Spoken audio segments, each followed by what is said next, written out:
Selamat siang anak-anak, selamat bertemu kembali dalam pembelajaran kita. Pada hari ini kita akan melanjutkan materi aldehid dan keton. Sebelum kita mulai belajar, marilah kita berdoa menurut agama dan kepercayaan kita masing-masing. Doa mulai. Doa selesai.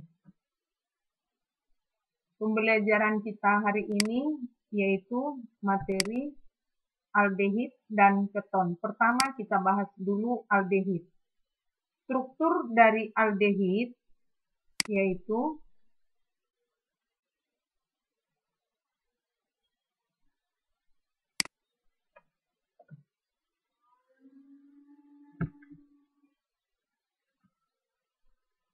satu seperti ini, ya, ini R ini, ROH, ya, formaldehid.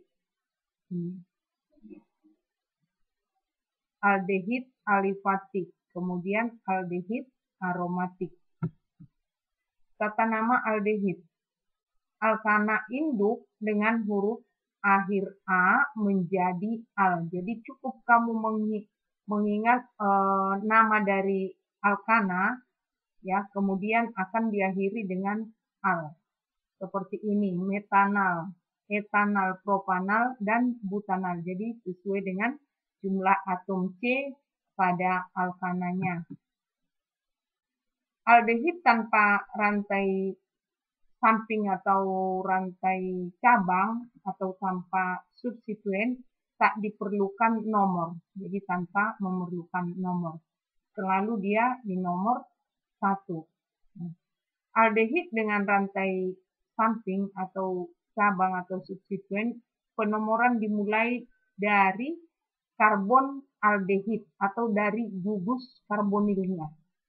Contohnya seperti ini, ya. Jadi kita mulai dari karbonilnya ini 1, 2, 3, 4. Jadi ini menjadi metil. Jadi namanya menjadi nama cabangnya dulu 3 metil, baru kemudian ini butanal.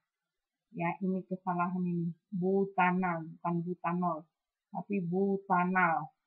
Nanti saat mencatat ini diperbaiki.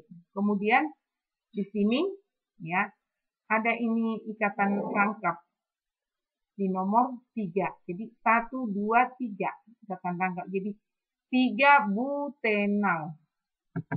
Kemudian nama trivial menurut nama asam karboksilat induk dengan mengubah asam OAT atau asam AT menjadi aldehid, ya, seperti ini. Kemudian aldehid siklus digunakan awalan karbaldehid. Contohnya benzaldehid, artinya benzen karbaldehid. Kemudian ini siklopentana karbaldehid. Kemudian ini salisil atau salisilat dehid, salisil aldehid. Artinya ini di nomor 2 hidroksonya. Ini 1, 2. Jadi 2 hidrokso benzen karbaldehid. Kemudian keton.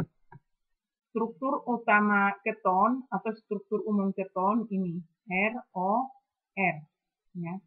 Sama aja ini R aksen. Nah, ya, sama dengan ini. Kemudian tata nama keton diberi akhiran on. Penomoran dilakukan sehingga gugus karbonil mendapat nomor terkecil sama gugusnya tadi, ya. Gugus alkil atau aril yang terikat gugus karbonil ditambah keton. Contohnya, ini nama yupaknya propanon, nama trivialnya aseton. Propanon 1, 2, 3, propanon. Kemudian ini 1, 2, 3, 4, 5, berarti menjadi 2 pentanon karena di nomor 2 gugusnya. Atau ini dinamakan metil, yang di kanan ini dinamakan propil. Jadi metil propil keton. Ya, contoh senyawa keton yang sering dijumpai seperti ini. Ya, ini sikloheksana. Ini sama aja dengan metil fenil keton. Sifat fisik aldehid keton. Aldehid tambah keton murni ya akan menghasilkan atau tidak mengandung hidrogen yang terikat pada oksigen atau tidak seperti alkohol. Kemudian dapat membentuk ikatan hidrogen dengan atom hidrogen dari air atau alkohol. Contohnya seperti ini ya. Ini R-nya di sini COH. Jadi ini ikatan O dengan H.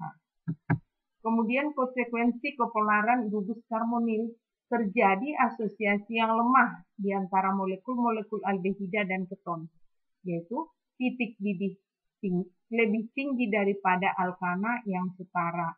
Tetapi aldehid dan keton tidak dapat membentuk ikatan hidrogen dengan sesamanya. Titik didihnya lebih rendah dibanding alkohol yang setara.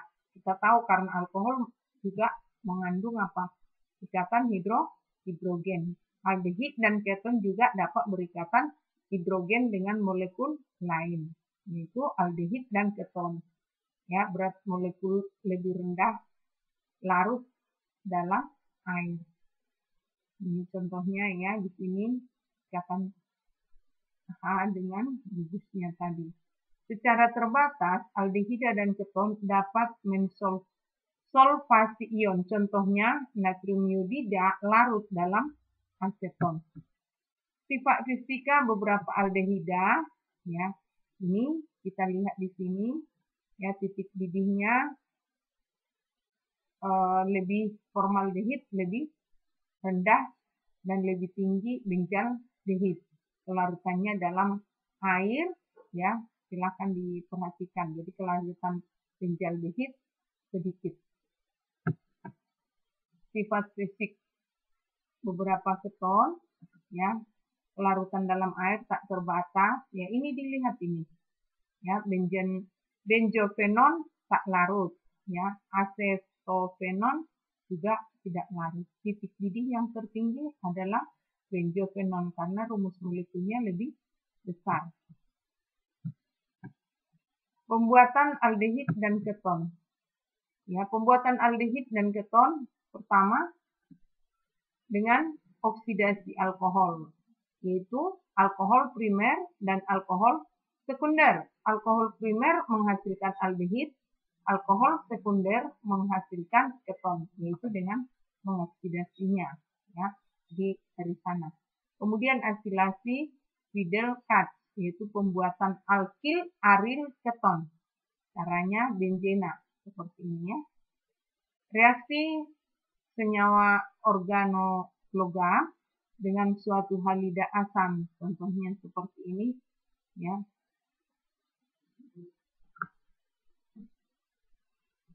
Ini tidak direkomendasikan, maksudnya tidak terlalu dibolehkan. Ini suatu regensia kadmium.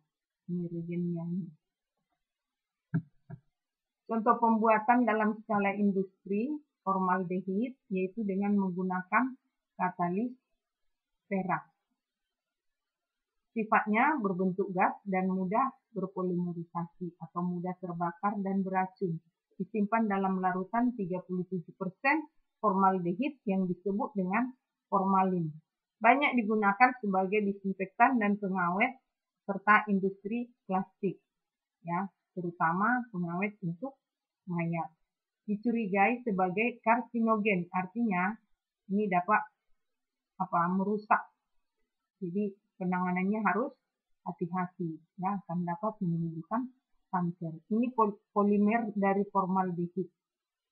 Ya, polimer artinya dari monomer, maka terjadi polimer dari formaldehid. Ini satu monomer, diputus satu monomer. Nah, trioksan atau trimer dari formaldehid. Ini 3 dia dari trioksannya. Asetaldehid, dulu hidrasi asetilena.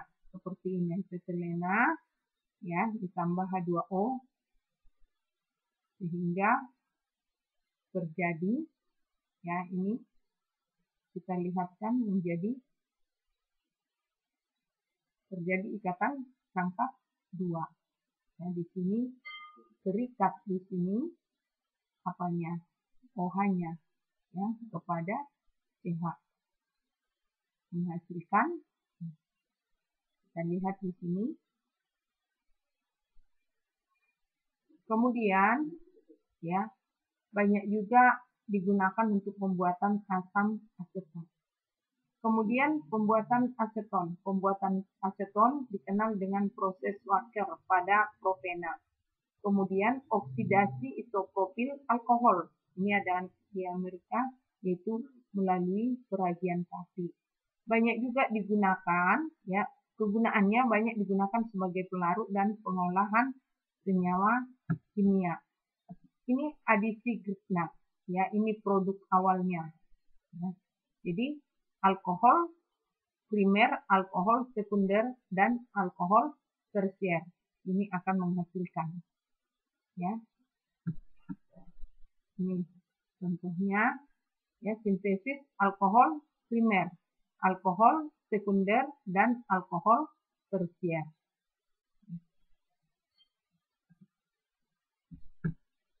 Kemudian reduksi aldehid dan keton. Jadi di sini terjadi juga reaksi reduksi. Nah, beda senyawanya, kalian lihat dengan katalisnya, ini menghasilkan suatu alkanol. Di sini menghasilkan hidrokarbon. Di sini menghasilkan suatu amina. Ya, itu reduksi aldehid dan keton. Kemudian hidrogenasi, ya. Keton ya dengan katalitik akan menghasilkan alkohol sekunder. Aldehid akan menghasilkan alkohol primer. Jika suatu senyawa mengandung ikatan rangkap dan karbonil, maka ya akan tereduksi, tetapi CO-nya tidak. Ya, ini perhatikan. Kemudian tereduksi, tetapi CO tereduksi dilakukan dengan penambahan CP. Kemudian di sini ya ikatan rangkap karbonilnya itu tidak, tetapi CO tereduksi dilakukan dengan hidrida logam. Itu pada hidrogenasi. Hidrogenasi itu artinya direaksikan dengan hidrogen. Ya, di dalam bukumu di reaksi-reaksi itu ada di halaman 126.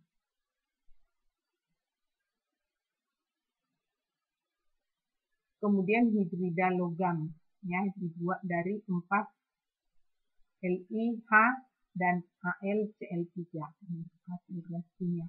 Jadi ini adalah merupakan pereduksi kuat. Sedangkan dibuat dari 4 NaH ditambah BOMe3, ini merupakan pereduksi yang lembut.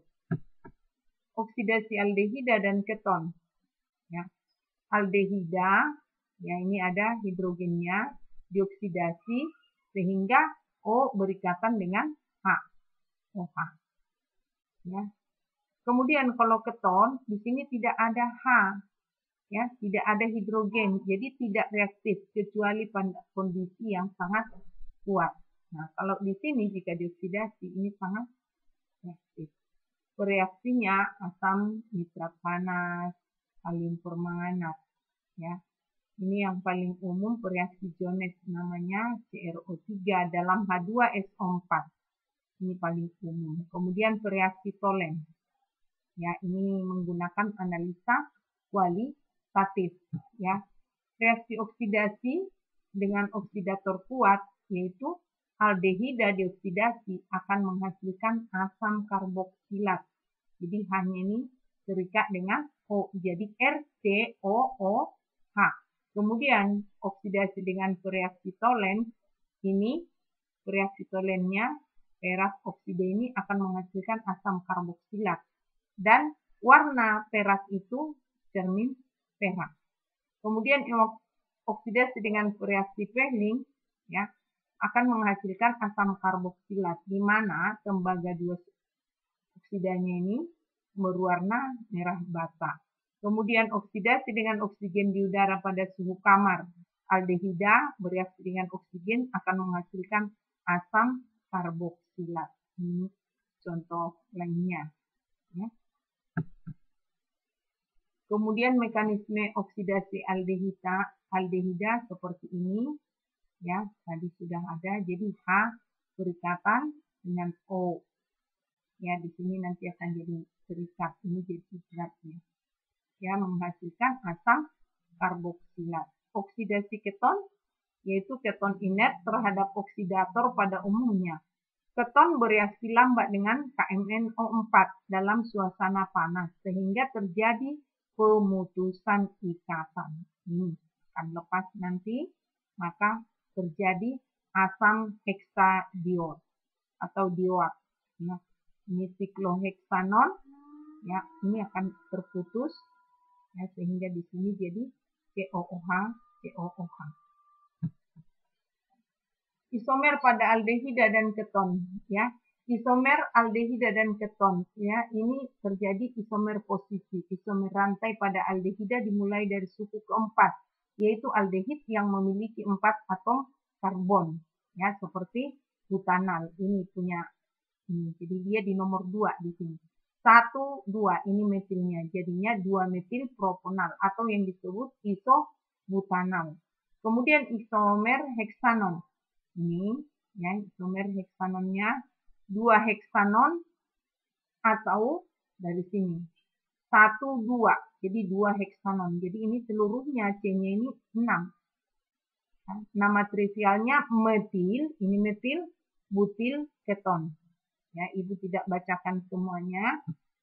Isomer fungsi, senyawa yang mempunyai rumus molekul sama tetapi mengandung gugus fungsi yang berbeda. Kegunaannya yang paling umum penggunaannya adalah propanon dalam kehidupan sehari-hari dikenal dengan aseton, ya, yaitu sebagai polarut, khususnya zat-zat yang kurang polar dan non polar. Ya.